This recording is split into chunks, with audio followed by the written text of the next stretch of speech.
आरा की वजह से उसके बेटों की जिंदगियां शदीद मुश्किलात का शिकार हो जाती हैं। जहां आरा ना तो कभी उन्हें सुकून से जीने देती है और न ही अपनी दौलत, अमीरी और बेटे होने के गुरूर से बाहर निकलती है।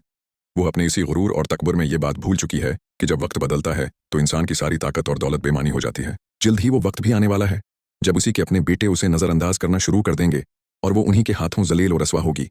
जिस जायदाद और दौलत पर वो आज फख्र करती है वो उसके किसी काम नहीं आएगी। इस वक्त रजा अपनी माँ की हर बात को हरफ आखिर समझता है और उसी की आंखों से दुनिया देख रहा है।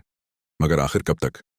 एक दिन ऐसा जरूर आएगा जब फजा से दूरी उसे एहसास दिलाएगी कि उसने अपनी जिंदगी की सबसे बड़ी गलती सिर्फ अपनी माँ की अंधी फरमानबरदारी करके की थी। फिर रजा अपनी बीवी फजा के लिए अपनी माँ के सामने खड़ा होने की कोशिश करेगा, लेकिन इस वक्त तक फजा का उस पर से आतमाद खत्म हो चुका होगा, क्योंकि रजा ने हमेशा फजा से साथ देने के वादे किए मगर हर बार अपनी माँ के सामने खामोश हो गया। इधर अली और इसामा घर छोड़कर चले जाएंगे, जबकि जहां आरा का शौहर भी उसे तलाक देने का फैसला कर लेगा।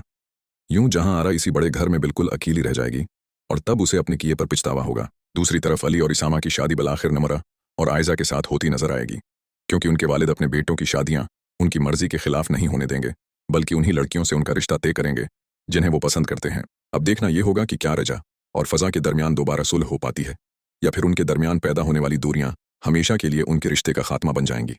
रजा और फजा के दरमियान सुलह की बात अभी चल ही रही होती है कि अचानक घर का माहौल एक बार फिर कशीदा हो जाता है।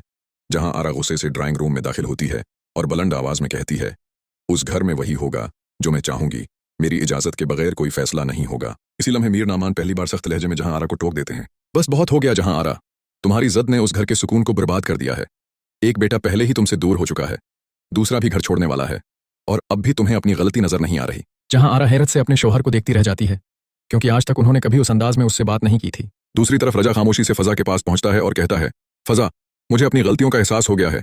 मैं इस बार तुम्हें लेने आया हूं, लेकिन वादा करता हूं कि अब किसी के दबाव में नहीं आऊंगा। फजा की आंखों में आंसू आ जाते हैं, मगर वो धीमे लहजे में जवाब देती है, रजा, वादे तुम पहले भी बहुत कर चुके हो, मुझे अल्फाज नहीं तुम्हारे अमल पर यकीन चाहिए। ये बात सुनकर रजा सिर झुका लेता है।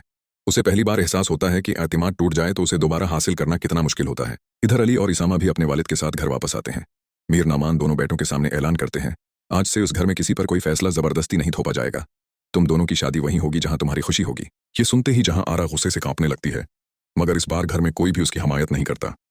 वो महसूस करती है कि आहिस्ता आहिस्ता सब उससे दूर होते जा रहे हैं।